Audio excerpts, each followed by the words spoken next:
Well, hey, Trevor here, just coming with another update on the state of the campus. We're officially kind of 4 months in, a little over 4 months into our fiscal year. Starts in July, basically July 1st is when it starts, and then we're 4 months into that now in the month of November. And so I just want to give an update on kind of where we're at. And basically, the short answer is there's a lot of good things to celebrate. As the one campus of SMCC that is in Utah County and Utah Valley, our mission is really just to be, well, our mission is the same as all of SMCC, to help as many people as possible take their next step towards becoming fully devoted and fully delighted followers of Jesus. But we take ownership specifically for that mission within the context of this valley that has over 700,000 people in it. And so, we want to reach it. We want to help as many people find flourishing and a trusting relationship with Jesus here as we can. And for me, one of the things I've been thinking about in connection with that is these biblical metaphors that Jesus talks about of salt and light. One of the interesting things about salt and light is that both of them, they change the environments that they enter into. That you can't really introduce salt or light into an environment where they're not present before without them actually changing it in some way.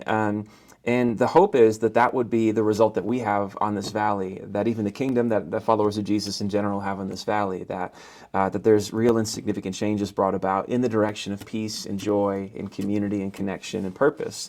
But one of the interesting things with that is, I think for each of us to be salt and light in our own way, what that starts with is just every one of us tending to our own relationship with Jesus, with the one who is light. Otherwise, I think it's really easy to find ourselves in a place where we're in the valley, and we're busy, we're doing a lot of things, but in all of our busyness, the question is, are we really changing anything? And so I think in a lot of ways, those metaphors of salt and light, they're an encouragement that if we want to be in the valley and for the valley, I think it starts with each and every one of us just tending to our own relationship with Jesus. So just want to encourage you to do that, to pay attention to that, to prioritize that. But with that, what I want to do now is jump into metrics and just talk about where we're at in light of, kind of where we're at this part of the year. So I want to walk through a few different categories, really three of them. I want to talk about Frontline Metrics, a portion of them. I want to talk about giving, and then I want to talk about attendance. So those are kind of the three areas. So Frontline Metrics, we've got 5 of them that we measure for every one of our campuses, just to pay attention to, because numbers tell the story. Stories are connected to real lives and what's happening, and so we want to pay attention to them for that reason. We pay attention to baptisms, first-time givers, first-time guests, people who are in groups or classes and community in some form, and then people who are serving. I just want to touch on a couple of them. Every single one of them, we're in a very good pace. We're doing great in them. But I want to talk about baptisms and first-time givers in particular, and then touch on just next steps in general. So when it comes to baptisms, our last fiscal year, so from July 1st of 2024 to June 30th of 2025, we had 18 baptisms take place at SMCC Lehi. Our goal for this year is 19, so just one more than last year, because we want to see lives being changed as a result of what we're doing. At this point, we've already had 13 baptisms take place that we've had the chance to celebrate, and we've got another baptism Sunday coming up in December. And so, basically you could take that and say we're 4 months into the year, multiply that by 3 to get the full year, and that kind of gives you a sense of where we might end up. And what that tells you is if we're at 13 now, and you're talking about multiplying that by 3, and 19 is our goal, don't count your chickens before they're hatched. But basically, there's a lot of good things happening in the lives of people that is reflected by their decision to get baptized, and so that's really exciting. We're doing fantastic there. When it comes to first-time givers, generosity is one of those difficult things. Jesus speaks to it a ton, more than actually he speaks to any other individual issue within a person's life. And it's because so often the way that we approach and feel about and think about our finances is really wrapped up with kind of the core of our life. And in a lot of ways, it gets in the way of like our trust in Jesus and that and all of that. So all that to say, when a person makes the decision to step into generosity, it's a huge decision that they are making. And last year we had 39 people step into generosity here, practice giving in the life of our community. 39 people step into it for the first time. Our goal for this year is 44. At this point in the year, 4 months in, we've already had 26 people make that decision, which is a wonderful thing that many people. I think that in a lot of ways, just like baptism, reflects significant spiritual growth and transformation happening in the lives of people. That 26 already. And again, if you want to extrapolate, like don't count your chickens before they're hatched, but If you want to extrapolate the pace, you could basically take that number, multiply it by 3, and that would give you some indication of what we're on pace to see happen within the context of this year. So when it comes to both of those goals, which really give us significant insight into what's happening in people's spiritual lives, what we're seeing is people are growing spiritually in really fantastic, really significant ways.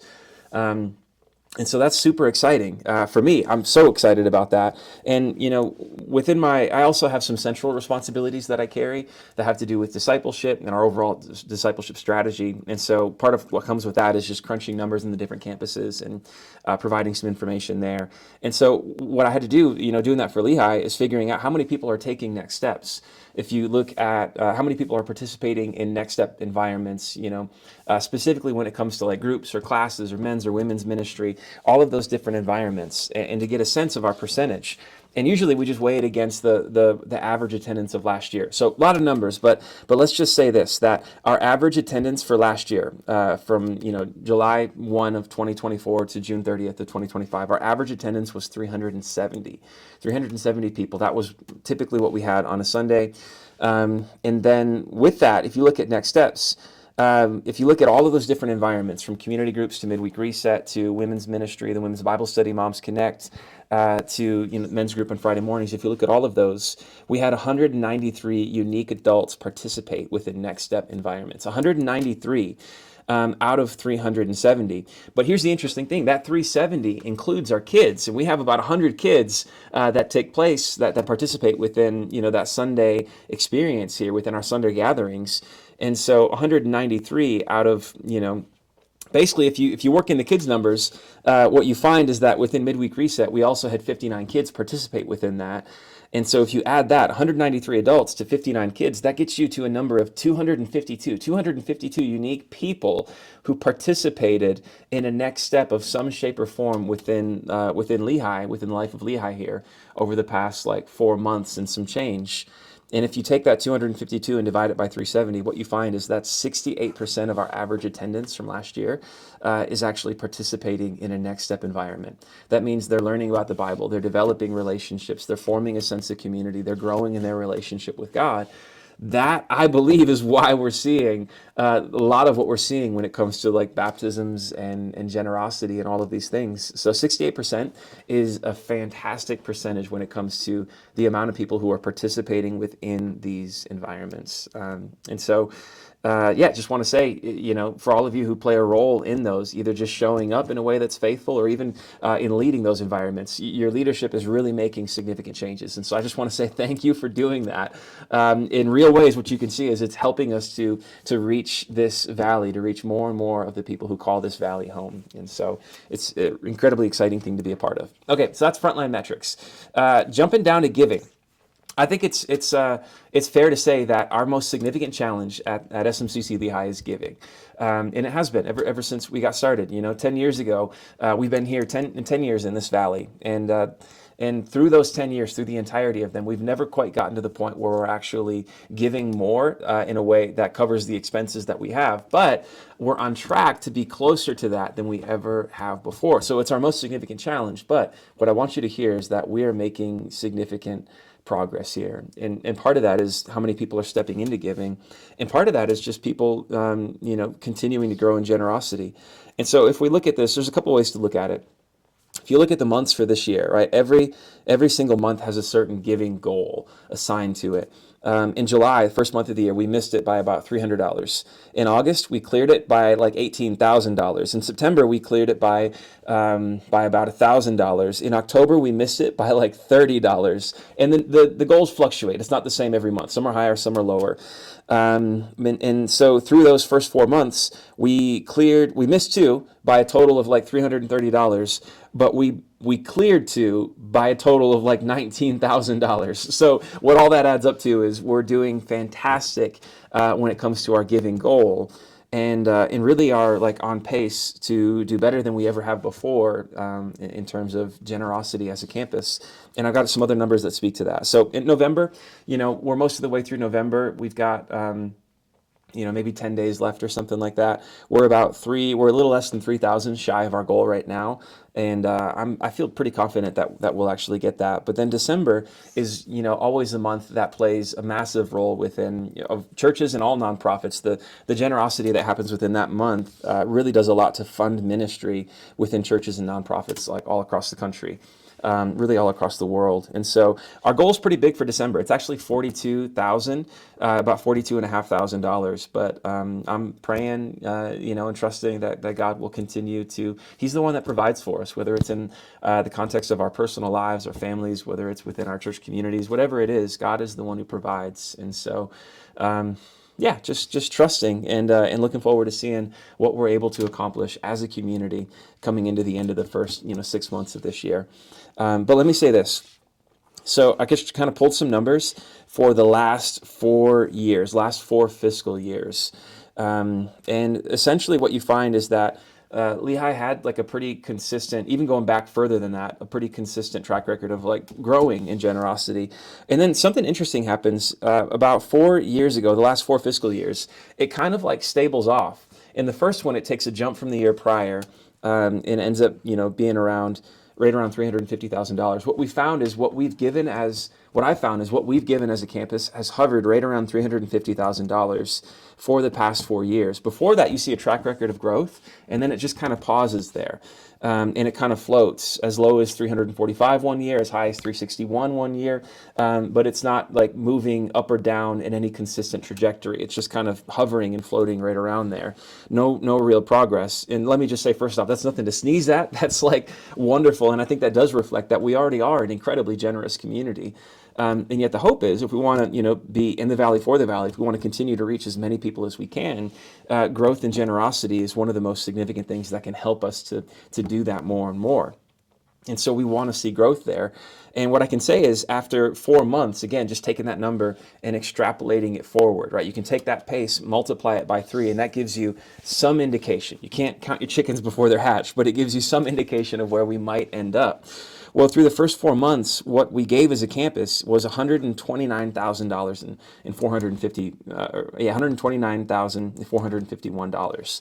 And if you take that, that puts us on track for right around $390,000, which would be the first significant jump that we see in generosity as a campus in like a 4 or 5 year period. And we're on pace to do it. So what we're seeing is that because of your efforts, because of what you guys are doing, because of God's kindness and His faithfulness to us as a community, we are making significant strides in the area of our most significant challenge as a campus, and I could not be more excited about it. Because if we continue to move in that direction, that's the thing that will really enable us as a community to reach this valley in increasingly significant ways. And so I just want to say thank you for your leadership, thank you for your generosity, thank you for your prayers, and for all of the ways that you are engaged in the life of this community. So it's our most significant challenge, and we're making really incredible progress there. That's what I want you guys to hear. Okay, last kind of area is attendance. If you look at attendance through the first 4 months of this year, even just kind of up until now, what you find is that since July 1st, we've had 20 Sundays since July 1st, and our average through those has been 401. Our average through the spring, if you go from like January to May, was, if you count Easter, inflates our numbers right around 400. But if you remove Easter, it was around 370. And so what we're seeing is, a little bit of growth, kind of similar there. But at the same time, that's including July and August, which tend to be lower days for attendance. What's interesting is if you just take the weeks, the Sundays since September 1st, you go September, October, and what we've had in November, our average has actually been 433. So what we're seeing is more and more people are coming out. And within that span, we also had our biggest non-holiday Sunday that we've ever had, meaning not Christmas Eve and not Easter. There was a baptism Sunday at the tail end of September where we had 523 people, the biggest Sunday we've ever had. And so what we're seeing is, just in terms of attendance and the people that are coming out and seeing what SMCC is like, having a first experience here, and exploring, could this be a place where they could grow in their relationship with Jesus? We're seeing more and more people do that. And yeah, that's, I think, an incredibly encouraging thing. As a staff, one conversation we have talked about quite a bit throughout the fall is the 3 services conversation. At what point does it make sense for us as a community to move to 3 services?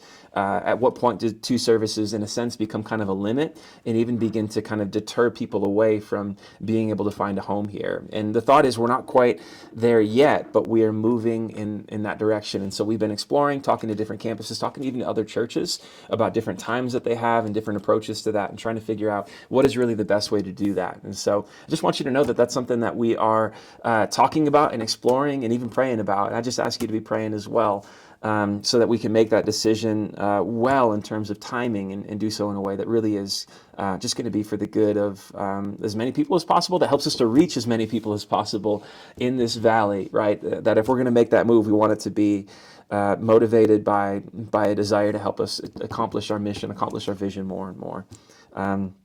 And so, yeah, if we look at Frontline Metrics, if we look at giving, if we look at attendance, all of these ways, what we're seeing is really, really good things are happening. And so be encouraged. I think what that shows is, like, we want to be salt and light, and that there is a measure of salt and there is a measure of light here that's resulting in life change, not just for people who are coming out for the very first time, but even for so many of us, for myself. I know that there's been some things that I've been working through that I think are producing spiritual growth in me, which is a good thing. None of us are finished, right? We're all in process, all growing. And so, yeah, I hope that you're encouraged by the growth you're seeing around you. I hope you're encouraged by the growth you're seeing in you as well. And it's a joy to be a part of this with you all. Yeah, last couple things upcoming. We've got a couple things coming up in December, which I think are just important to kind of keep on your mind. First off, we got the Women's Christmas Dessert, really big, Christmas women's event on Saturday, December 6th. I just think that'll be a wonderful event and a really great chance to form community. There's a lot of people who've been coming here, for the first time or first few times, and it's events like these that give people the chance to form relationships and establish a sense of community for the first time, so that when they come on a Sunday, instead of slipping in and slipping out, there's people who recognize them, and that goes a long ways towards helping people find a home within a community where they can then grow spiritually and relationally. So I'm excited for that event. Excited for a baptism Sunday on December 14th. I ask you to be praying about that, and the people who are in the midst of making decisions of whether or not they want to take that next step and get baptized right now. But I'm really excited to celebrate that. And then we've got an event called Lessons and Carols. Lessons and Carols that is going to be Wednesday, December 17th from 7 to 8 p.m. This is kind of a long-standing tradition within the church, this type of event around the Christmas season, where we'll sing Christmas carols, but a lot of those Christmas carols are really rich in their in both lyrically and kind of how they're drawing on the biblical storyline, but also in the Christmas story, but also even the stories behind how they were written and how they came to be. And so that'll be a chance for us to sing some songs together in a really fun way, but then also to explore what the story is behind them. And yeah, the hope is that this would be a really easy invite for people that you know, people in your lives. This is kind of an invest and invite type event, where if you've invested in relationships, you can invite them out to this. And our promise is that it'll be an enjoyable time. We'll sing some fun songs, and I will preach the gospel as clearly as I can in a way that kind of weaves in the Christmas story in these songs as well. And then in addition to that, always we've got Christmas Eve, which is one of the biggest days, one of the 2 biggest days of the year for any church, the other being Easter. And so, yeah, just ask that you be praying for all the stuff that we have coming up in the life of our campus. Big giving goal in December. But yeah, just want to say thanks for being salt. Thanks for being light. Thanks for being in the valley and for the valley. It's a joy to be here with you all.